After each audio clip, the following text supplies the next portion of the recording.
The heat from the stage lights made my scalp prickle with sweat as I approached the podium, but the ice in my stomach had nothing to do with nerves. 8 empty red velvet chairs sat in the front row like missing teeth, each one marked with a pristine white nameplate I'd ordered 3 weeks ago. Mom, Dad, Elise, Ryan, Aunt Patricia, Uncle James, Grandma Rose, Cousin Michael, all absent. The applause died away as I gripped the microphone, my prepared valedictorian speech trembling in my other hand. 2,000 people waited expectantly in the auditorium, their families filling every other seat, cameras ready, flowers in hand.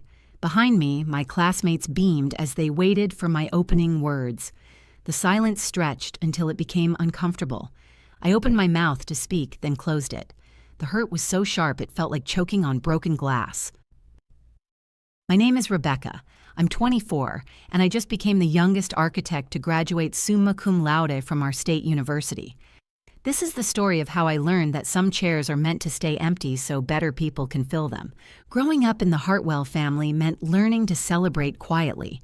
When I won the middle school science fair, my mother's first words weren't "congratulations," but "don't let it go to your head." When I got accepted to the university's honors program, my father said, "Hope you don't expect us to pay for your fancy dreams." When I earned my first internship at a prestigious firm, my older sister Elise rolled her eyes and said, "Must be nice to have connections." But somehow I convinced myself graduation would be different. This was the big moment, the culmination of 4 years of sleepless nights, of working 3 part-time jobs to pay for everything they wouldn't support, of designing buildings in my dorm room while my roommate partied. Surely they'd want to witness this. 3 weeks before the ceremony, I called each family member personally. Not a group text, not an email. Individual phone calls where I explained how much it would mean to have them there. I even offered to pay for their hotels, their flights, their meals.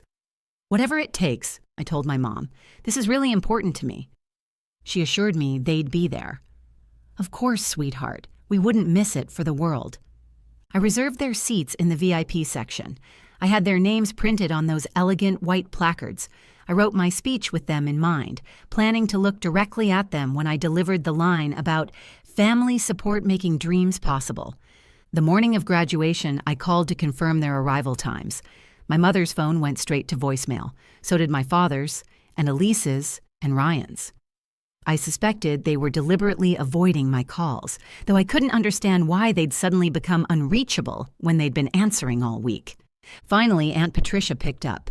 Her voice was bright, cheerful, completely unburdened by guilt. "Oh, honey, we decided to take a family trip to Myrtle Beach instead. The weather's supposed to be perfect, and your cousin Michael found this amazing beach house rental. We're already here." "But it's my graduation," I said quietly. "I know, sweetie, but you understand, right? It's not like you need us there to graduate. You're so independent. We'll celebrate when we get back." The line went dead. I sat in my cap and gown on my dorm room bed, staring at my phone, waiting for it to ring with an apology, an explanation, anything. It never came. That's how I ended up standing at the podium, looking at 8 empty chairs that might as well have been tombstones. I folded up my prepared speech and set it aside. "Family," I said into the microphone, my voice steady despite the storm in my chest, "is supposed to be the people who show up for your biggest moments. Today, I learned that sometimes the people who should matter most teach you the most important lesson of all, that you're stronger than you ever imagined you could be." The crowd was silent, sensing this wasn't the typical graduation speech. I continued. "So this is for everyone sitting in our audience who has ever been the only one clapping for their own achievements, who has ever had to be their own cheerleader, who has ever been told their dreams are too big or their efforts are too much. You are enough. Your accomplishments matter, and the people who can't see your worth don't deserve a front row seat to your success." The applause that erupted was deafening. My classmates behind me rose to their feet. Professors nodded approvingly. In that moment, surrounded by genuine support, those empty chairs stopped mattering. 6 months later, as I settled into my new role at Carter & Associates, they started calling. I was working at Carter & Associates by then, the youngest architect they'd ever hired. pulling down a salary that finally let me breathe after years of financial stress. My first project, a community center design, had just won a regional award. Suddenly, my family remembered my phone number. My mother called first. "Rebecca, we saw the article about your award in the newspaper. We're so proud of you." Proud, as if they'd been there all along. "We should have dinner to celebrate," she continued. "The whole family wants to get together." I almost laughed. The whole family that couldn't make it to my graduation? "Oh, honey, don't hold grudges. That was months ago. We're here now." They wanted to meet at Rosario's, the fancy Italian place where we used to go for special occasions when I was younger. I agreed, mostly out of curiosity about what they actually wanted, because they definitely wanted something. That Friday evening, I drove to Rosario's, mentally preparing myself for whatever was coming. The restaurant was crowded on Friday night, filled with families genuinely celebrating together. I arrived exactly on time, wearing my best professional dress and carrying a portfolio I'd learned never to leave in the car. My family was already seated at a large round table in the back corner. Mom, Dad, Elise, Ryan, Aunt Patricia, Uncle James. The same lineup that had chosen beach volleyball over my graduation. They waved enthusiastically as I approached, as if we'd been separated by circumstances instead of their choice. "There's our success story," Dad boomed, standing to hug me. The embrace felt performative, staged for the other diners. I took the seat they'd left open, coincidentally the same position I would have occupied at graduation if they'd bothered to reserve chairs for themselves. "So," Mom said, clasping her hands together, "we have some exciting news to share." Here it comes, I thought. "Your Uncle James has an opportunity to buy a strip mall in Riverside," she continued. "Prime real estate, perfect location, great investment potential. But the seller wants the deal done fast, and we need architectural plans drawn up within 2 weeks to secure the financing." Uncle James leaned forward. "That's where you come in, sweetheart. We need someone who knows what they're doing, someone we can trust. Family." "The best part," Elise added, "is that this could be a real family business. We all contribute what we can, and we all benefit." I set down my water glass carefully. "What exactly are you asking me to do?" "Design the renovation plans," Dad said. "Nothing too complicated, just enough to show the bank we're serious." "For free," I clarified. "Well," Mom said, "it's an investment opportunity for you, too. Once we buy the property, you'd get a small percentage of the profits. Think of it as getting in on the ground floor." Ryan, who had been quiet up to this point, finally spoke. "Plus, it's family. You help us, we help you. That's how it works." I opened my portfolio and pulled out a document I'd printed that morning after my mother's call. I placed it on the table between the appetizer plates. "This is a professional services contract," I said.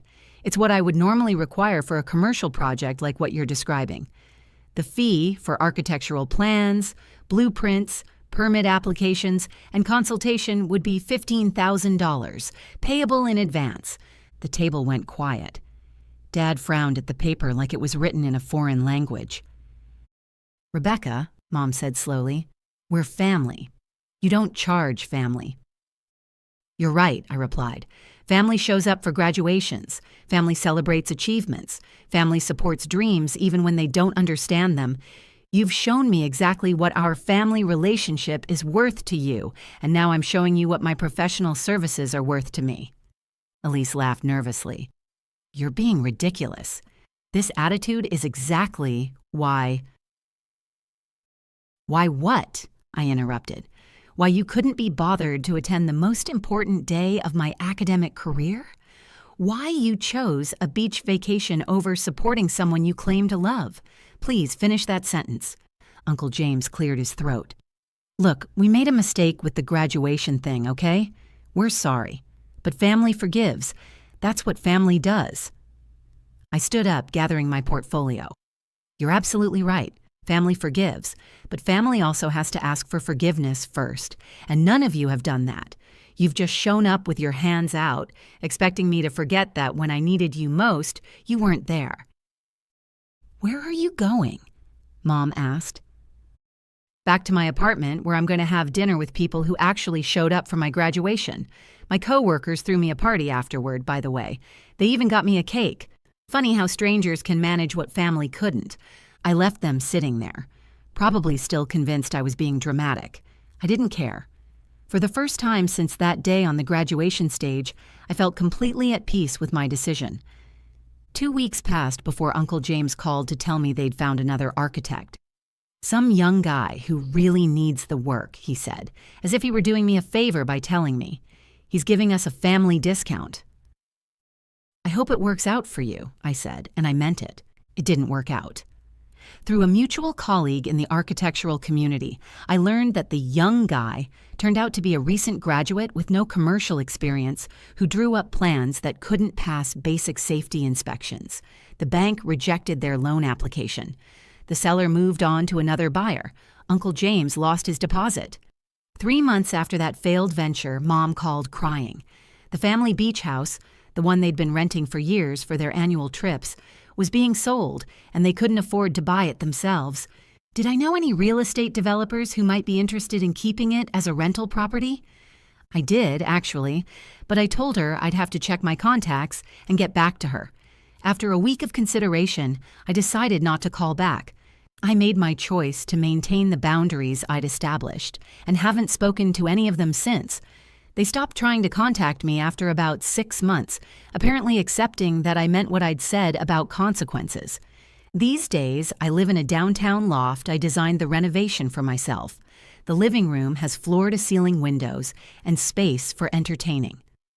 When I have people over, friends, colleagues, dates, chosen family, I make sure there are enough seats for everyone who actually shows up. Last week, while driving through the Riverside neighborhood, I passed that strip mall Uncle James wanted to buy. It's been renovated by someone else and turned into a thriving shopping center, with a small architectural firm on the second floor, young architects, starting their careers, probably taking on family projects for free because they don't know their worth yet. I used to be angry about those 8 empty chairs. Now I'm grateful for them.